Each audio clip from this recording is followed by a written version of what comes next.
2 நாளா தொடர்ந்து லஞ்சுக்கு ரைஸ் பண்ணதுனால என் பசங்களுக்கு ரொம்ப போர் அடிச்சிருச்சு.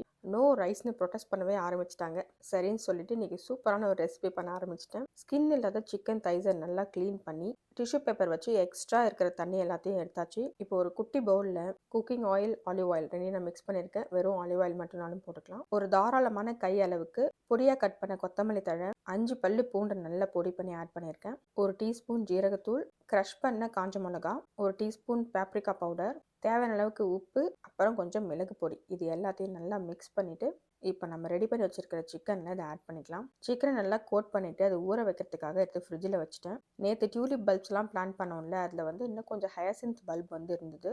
அதை தாங்க இன்றைக்கி பிளான் பண்ண போகிறோம். ஸோ இதை ஃபஸ்ட்டு காலையிலேயே மேரினேட் பண்ணி வச்சுட்டேன். ஒரு 2 மணி நேரம் ஊறிச்சுன்னா சூப்பராக இருக்கும். மிச்சம் மீதி இருக்கிற ஹயாசின்த் பல்ப் பார்க்குறதுக்கு அப்படியே வெங்காயம் முளைச்சி வந்திருக்க மாதிரியே இருக்குது பாருங்கள். அதை ஃபுல்லாக நட்டு வச்சுட்டு போய் லஞ்ச் ரெடி பண்ணிட்டேன். இன்றைக்கி நான் வந்து அவனில் பண்ணலை. அவனில் வச்சுருந்தா இன்னும் ஈஸியாக வேலை முடிஞ்சிருக்கும். இது வேகிற நேரத்துக்கு நம்ம வந்து சாலட் தான் ரெடி பண்ண போகிறோம். இது கூட சாப்பிட்றதுக்கு. சாலட்க்கு பார்த்தீங்கன்னா நல்லா கியூக்கம்பரை ஸ்கின்னை ரிமூவ் பண்ணிவிட்டு பொடியாக கட் பண்ணியிருக்கேன். பொடியாக கட் பண்ண தக்காளி விதையெல்லாம் ரிமூவ் பண்ணிவிட்டு அது கூட கொஞ்சம் ஸ்ட்ராபெரிஸ் ஆட் பண்ணியிருக்கேன். ஸோ அவ்வளோதான், எங்கள் லஞ்ச் இன்றைக்கி ரெடி. சிலான்ட்ரோ சிக்கன் தைஸ்.